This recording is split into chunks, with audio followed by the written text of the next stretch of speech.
Assalamualaikum warahmatullahi wabarakatuh. Perkenalkan nama saya Guswanto. Saya dari Prodi Teknik Informatika kelas F angkatan 2022. Baik, di sini saya akan membuat tugas video yang dimana ini adalah persyaratan sebagai tugas akhir atau UAS dari mata kuliah probabilitas. Baik, di sini saya akan membuat materi yaitu ANOVA satu arah dan ANOVA dua arah. Di sini saya akan membahas yang pertama itu ANOVA satu arah. ANOVA satu arah atau disebut juga one-way analysis of variance adalah jenis uji statistik yang membandingkan varians dalam rata-rata grup dalam sampel sambil mempertimbangkan hanya satu variabel atau faktor independen. Ini adalah tes berbasis hipotesis yang berarti bahwa ini bertujuan untuk mengevaluasi beberapa teori yang saling eksklusif tentang data kita. Misalnya Anda dapat menggunakan ANOVA satu arah untuk memahami apakah kinerja ujian berbeda berdasarkan tingkat kecemasan ujian di antar siswa. Membagi siswa menjadi 3 kelompok independen, siswa dengan stres rendah, sedang, dan tinggi. Selain itu, penting untuk menyadari bahwa ANOVA satu arah merupakan statistik uji omnibus dan tidak dapat memberi tahu Anda grup tertentu mana yang secara statistik berbeda secara signifikan satu sama lain. ANOVA satu arah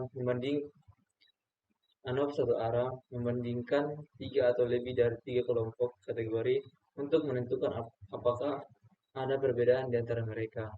Dalam setiap kelompok harus ada 3 atau lebih pengamatan. Ini berarti tingkat kecemasan ujian dan rata-rata sampel yang dibandingkan. Ketika Anda memilih untuk menganalisis data, Anda menggunakan ANOVA satu arah. Bagian dari proses tersebut melibatkan pemeriksaan untuk memastikan bahwa data yang ingin Anda analisis benar-benar dapat dianalisis menggunakan ANOVA satu arah.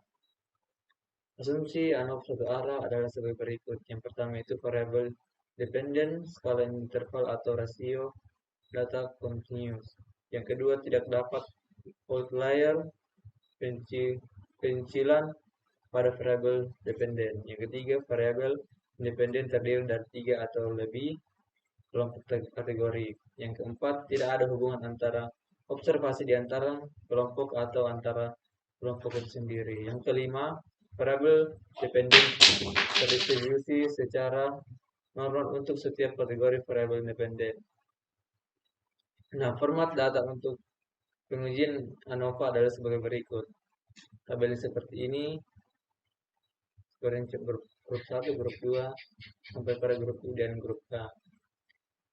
Nah, titik TI adalah total semua pengamatan dari kelompok data ke titik T adalah total semua pengamatan seluruh kelompok data.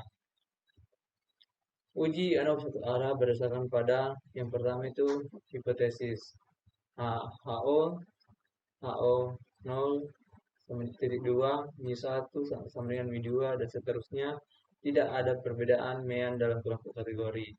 H1 dan H1 kecil setidaknya ada satu mean yang berbeda dalam kelompok kategori. Yang kedua itu statistik uji. Tabel inovasi seperti ini. Nah, uraian rumusnya seperti ini. Dalam K, di mana K adalah jumlah kelompok kategori dan NN jumlah data dalam kelompok kategori. Kaidah keputusan. Jika nilai FA lebih kecil F tabel dan F tabel maka HO diterima. Jika nilai FA lebih besar sama dengan F tabel maka HO ditolak. Kesimpulan, jika HO sama dengan HO kecil diterima maka tidak ada perbedaan mean dalam kelompok kategori. Jika HO dan HO kecil ditolak maka ada perbedaan mean dalam kelompok kategori. Contoh soalnya, misalkan kita ingin mengetahui apakah 3 program persiapan ujian yang berbeda menghasilkan rata-rata yang berbeda pada ujian tertentu atau tidak dengan nilai A sama dengan 5% atau dengan A sama dengan 5%. Untuk menguji ini, kami merekrut 30 siswa untuk berpartisipasi dalam studi dan membaginya menjadi 3 kelompok.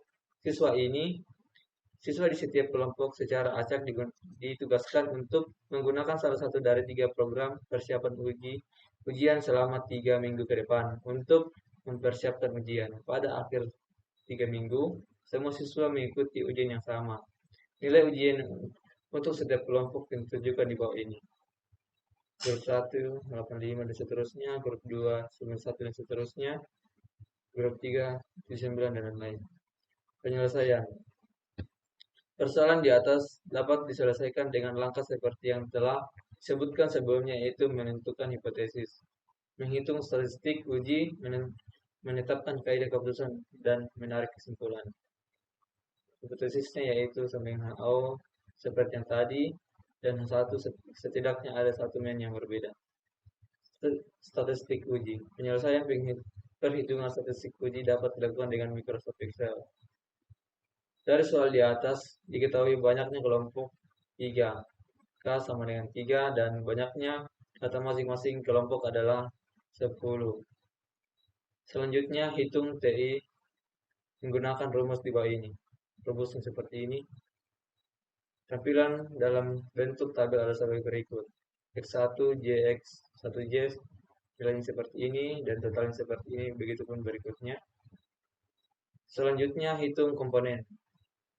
Maka di sini komponennya dihitung menggunakan rumus. Hasil dari perhitungan komponen-komponen di atas kita gunakan untuk menghitung SSB, SSB kecil, SSW, SSW, dan SST. Nah, rumusnya seperti ini, maka nilainya dimasukkan. Sekarang kita menghitung MS, BMS, dan MSW. Maka nilai yang tadi kita masukkan seperti ini, masukkan di sini, dan kita menghitung FH-nya. Maka hasilnya itu menggunakan rumus FH, yaitu ini dan nilai yang di sini tadi kita masukkan di sini, maka hasilnya itu 2,05. Kaidah keputusan. Jika nilai FH lebih kecil sama F0,05 dalam kurung 2,27, F0, F0 dalam kurung 2,27, maka HO diterima. Jika nilai FH lebih besar sama dengan F0,05 dalam kurung 2,27, F0,0,5 dalam kurung 2,27, maka H0 dan H0 ditolak. Kesimpulan. Berdasarkan hasil di atas, dapat disimpulkan bahwa nilai FH sama dengan 2,005 FH sama dengan 2,05 dan F0,05 dalam kurung 2,27 sama dengan 0,0514, F0,5 dalam kurung 2,27 sama dengan 0,0514. Sehingga FH lebih besar sama dengan F0, F0,F0 5,0,5 dalam kurung 2,27, F0,05 dalam kurung 2,27, maka HO ditolak, yang berarti bahwa ada perbedaan mean dalam tiap program persiapan ujian. Nah, kita masuk ke dalam materi berikutnya, yaitu ANOVA 2 arah. Di sini menggunakan varian. ANOVA 2 arah digunakan untuk menentukan ada atau tidaknya perbedaan yang signifikan secara statistik antara rata-rata 3 atau lebih kelompok independen yang ditugaskan pada 2 variabel. Nah, yang akan kita bahas di sini yaitu 3, yaitu kapan menggunakan ANOVA 2 arah, asumsi yang harus dipenuhi untuk melakukan ANOVA 2 arah, contoh cara melakukan ANOVA 2 arah. Yang pertama yaitu kapan menggunakan ANOVA 2 arah. Anda sebaiknya menggunakan ANOVA 2 arah bila ingin mengetahui bagaimana 2 faktor mempengaruhi suatu variabel respon dan ada tidaknya pengaruh interaksi antara 2 faktor tersebut terhadap variabel respon. Misalnya, seorang ahli botani ingin menyelidiki bagaimana paparan sinar matahari dan frekuensi penyiraman mempengaruhi pertumbuhan tanaman. Ia menanam 40 benih dan membiarkannya tumbuh selama 2 bulan dalam kondisi paparan sinar matahari dan frekuensi penyiraman yang berbeda. Setelah 2 bulan dia mencatat tinggi setiap tanaman. Dalam hal ini kita melakukan variabel berikut, yaitu variabel respon, dan faktor. Di variabel respon ini pertumbuhan tanaman dan faktor paparan sinar matahari dan frekuensi penyiraman. Dan kami ingin menjawabnya pertanyaan berikut. Apakah paparan sinar matahari mempengaruhi pertumbuhan tanaman? Apakah frekuensi penyiraman matahari mempengaruhi pertumbuhan tanaman? Apakah ada pengaruh interaksi antara paparan sinar matahari dan frekuensi penyiraman? Misalnya pengaruh paparan sinar matahari pada tanaman bergantung pada frekuensi penyiraman. Kami akan menggunakan ANOVA 2 untuk analisis ini karena kami memiliki dua faktor. Sebaliknya, jika ingin mengetahui beberapa besar pengaruh frekuensi penyiraman terhadap pertumbuhan tanaman, kita akan menggunakan ANOVA 1 karena kita hanya akan bekerja dengan satu faktor. Asumsi ANOVA 2. Agar hasil ANOVA 2 valid, asumsi berikut harus dipenuhi. Yang pertama yaitu normalitas variabel respon kira-kira terdistribusi normal untuk setiap kelompok. Yang kedua yaitu variabel yang sama. Variasi untuk setiap kelompok harus kira-kira sama. Yang ketiga yaitu independensi pengamatan dalam setiap kelompok tidak bergantung satu sama lain dan pengamatan dalam kelompok diperoleh dengan pengambilan sampel secara acak. ANOVA 2 contohnya itu seorang ahli botani ingin mengetahui apakah pertumbuhan tanaman dipengaruhi oleh paparan sinar matahari dan frekuensi penyiraman. Ia menanam 40 benih dan membiarkannya tumbuh selama 2 bulan dan kondisi di sini paparan sinar matahari dan frekuensi penyiraman yang berbeda. Setelah 2 bulan, ia mencatat tinggi setiap tanaman. Hasilnya ditunjukkan di bawah ini. Seperti ini.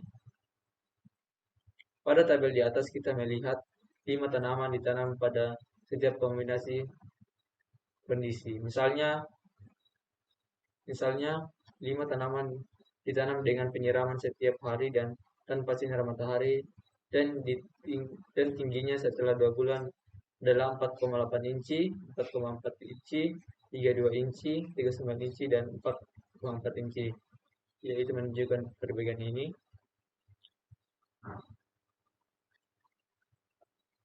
Nah, kita melakukan ANOVA 2 di Excel dan memperoleh hasil sebagai berikut. Nah, tabelnya seperti ini. Tabel terakhir menunjukkan hasil ANOVA 2 kita dapat mengambil hal berikut. Yang pertama itu nilai P interaksi antara frekuensi penyiraman dan paparan sinar matahari sebesar 0,310898. Hal ini tidak signifikan secara statistik pada tingkat alfa 0,05. Yang kedua, nilai P untuk frekuensi penyiraman adalah 0,975975. Hal ini tidak signifikan secara statistik pada tingkat alfa 0,05. Yang ketiga yaitu nilai P untuk paparan sinar matahari adalah 3,9 E0 dalam kurung 0,000 dan 39. Hal ini signifikan secara statistik pada tingkat alfa 0,05. Hal ini menunjukkan bahwa paparan sinar matahari merupakan satu-satunya faktor yang mempunyai pengaruh signifikan secara statistik terhadap tinggi tanaman. Dan karena tidak ada efek interaksi, maka paparan sinar matahari konsisten pada setiap tingkat frekuensi penyiraman. Sederhananya, apakah tanaman disiram setiap hari atau setiap minggu tidak berdampak pada pengaruh paparan sinar matahari terhadap tanaman. Baik, sekian video atau tugas video yang saya bawakan. Kurang dan lebihnya mohon dimaafkan. Terima kasih.